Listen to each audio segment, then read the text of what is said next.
Jamais mis 20 buts en Ligue 1, jamais. Pas encore. Oh. Bien joué, bien joué. Je suis.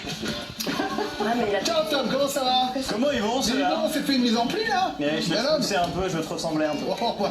Ça va faire un peu de temps, hein. En plus jeune. Allez, c'est parti, c'est parti. Allez, comme chaque semaine, on commence par l'image du jour, ça vous dit? Oui. Allez, l'image du jour cette semaine, c'est, vous voyez, cette voiture qui amène le ballon. Le problème, c'est qu'à l'intérieur, Karim Benani a calé. Donc il a pas à sortir. Et voilà, Mbappé qui l'aide finalement. Non, mais là, il va. On l'embrasse. Oh, bien sûr. Évidemment. J'aime pas faire des blagues quand ils sont pas en plateau, c'est vraiment petit, mais j'étais obligé. Allez, bon, si vous avez 40 ans et que vous étiez sur la chaîne L'équipe avant-hier soir, ça a dû vous rappeler le premier samedi du mois sur Canal. Mais non, ce n'était pas un porno, mais bien Argentine-Brésil. Car oui, les deux équipes s'affrontaient pour les qualifications au Mondial 2026. Enfin, l'Argentine jouait, oui, c'est sûr, mais le Brésil, j'ai un doute quand même. Quand je regarde la compo, Joelinton, André, qui sont ces gens? Non, c'est la Kings League, c'est de quoi on parle. Bon, ce qui est bien quand même, c'est que les Brésiliens avaient abordé le match avec modestie. Allez, juste pour rigoler une fois, on se met la déclat de Rafinha, merci. On va les tabasser, je vais marquer, vous allez voir. On a vu gros, bien vu. Ouais, alors je savais qu'au Brésil on pouvait mentir sur la marchandise, mais là c'est un peu différent. Ah si, ah bah si, là les Coronettes ont disparu, tu vois, on change un peu le sang, c'est pas mal. Non, le mec on l'a pas vu, on dirait Greg dans les soirées team building, c'est pas mal. Bref, l'Argentine a gagné 4-1 et défendra son titre en 2026. Évidemment, du coup, eh bien je ne souhaite qu'une chose, qu'on les recroise. Ça fait 2 ans que j'y pense, je dors plus, je fais des cauchemars. Et Emiliano Martinez qui repart avec ma meuf, Lionel Messi avec mon chien, vraiment, je ne dors plus, faut que ça cesse. Bon. Non, c'est l'actu.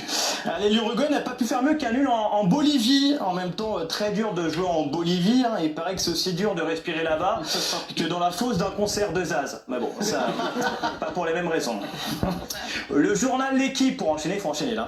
Le journal L'équipe a révélé les 10 plus gros salaires de Ligue 1. Kipembe est 10e. François Fillon assure qu'il n'a rien à voir avec cet emploi fictif.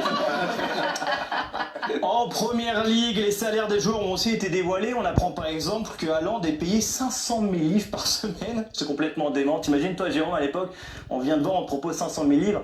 Oh, t'aurais refusé, t'aurais pas su où les mettre. Allez, en tennis. En tennis, Arthur Fils, le Frenchie, a sorti Zverev en 8e de finale. L'Allemand a d'ailleurs dit en conférence de presse, c'est difficile hein, quand la personne en face de vous frappe plus fort. Son ex-compagne confirme, en effet. En tout cas, voilà, on n'a aucune pitié pour lui. Hein. En tout cas, on est tous derrière Arthur Fils. Par contre, qui enchaîne un quart de finale à Indian Wells et à Miami. Hein, texto de mon père ce matin. Tu vois qu'un fils peut rendre fier. Il m'adore. Il m'adore. Et puis en tennis de table, Alexis Lebrun a annoncé s'être blessé sur un geste de colère. On rappelle que c'est lui, le grand frère de la fratrie, donc il faut qu'il montre l'exemple. Donc la prochaine fois, je lui conseille, on respire, on va voir son petit frère et on prend sa tête pour taper, comme ça on se blesse pas. Non, Voilà. Non, Félix, on tape pas Félix. Ah, on tape pas Félix, très bien. Pas Félix. Bon, Donne-nous le programme à venir.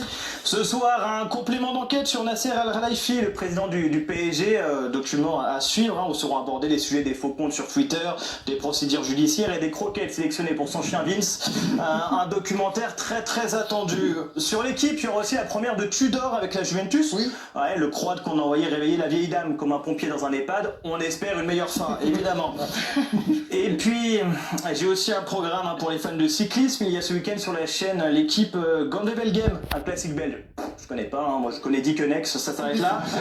Mais c'est une course d'un jour dans les plats pays, une course de sprinter hein, pour les mecs qui finissent vite. Il paraît que Raphaël est favori. Bon. Je lis mes fiches, hein, c'est ce qu'on m'a dit de dire.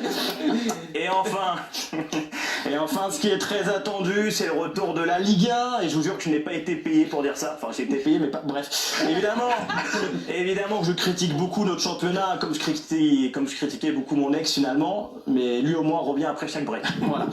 Et puis c'est pour ça que je l'aime, parce qu'il est fidèle, parce que je sais que je le retrouverai comme je l'ai laissé, sans technique ni tactique, sans réelle qualité finalement. C'est mon petit championnat moi, quoi. Celui qu'on ne remarque pas vraiment en soirée, surtout si ça se passe du côté d'Angers ou Saint-Étienne, qui ne fait pas de vagues, mais plutôt des bras zéro en tribune. C'est mon petit championnat, quoi. Mon championnat du ventre mou, comme Loïc Tanzier à la plage cet été.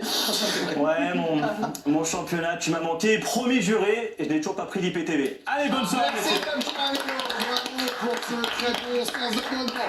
Dans un instant, le pourquoi du soir, pourquoi